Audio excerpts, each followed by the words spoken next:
3 साल बाद अब मजनू तैयार है बदले के लिए। उधर शाका ने गांव पर कब्जा जमा लिया है और आधा डीएचए उसकी नापाक इमारत बन चुका है। मजनू काली घाटियों से निकलकर बादलों को चीरते हुए अपने गांव की ओर रवाना होता है। गांव के मुख्य द्वार पर ताला लगा था तो मजनू ने एक पुराना पेड़ चुना और शेर की तरह उस पर चढ़ गया। अंधेरे में छिपते छिपाते गांव के अंदर घुस आया। वहां उसने भेष बदला, एक थका हारा मजदूर बन गया, लेकिन आंखों में वही पुरानी बिजली थी। वो जुल्म का तमाशा देख रहा था और चुपचाप अपने ही लोगों की मदद कर रहा था। शाका अपने ताजमहल जैसे महल से सब देख रहा था और जहरीली हंसी हंस रहा था, लेकिन उसे क्या पता था कि अब उस पर कयामत टूटने वाली है।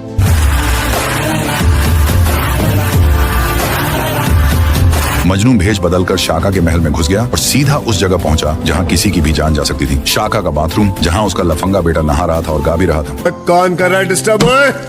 तुम्हारी गंदी मौत तुम्हारे सामने खड़ी है। मजनू ने उसे खामोशी से खत्म कर दिया और उसकी लाश महल के बीचों बीच फेंक दी। सुबह जब शाका नींद से जागा, उसने अपने बेटे की लाश देखी और गुस्से से लाल हो गया। उसने अपनी पूरी फौज मजनू के पीछे लगा दी, लेकिन मजनू तो महल के पीछे ही छुपा हुआ था। एक एक करके उसने शाका के बॉडीगार्ड्स की धुनाई की, फिर आई कुंग फू मास्टर शब्बो की कुटाई की बारी, और उसके बाद गार्ड नंबर 1 से 101 तक सबकी बैंड बजा दी। आखिर में सिर्फ शाका बचा था।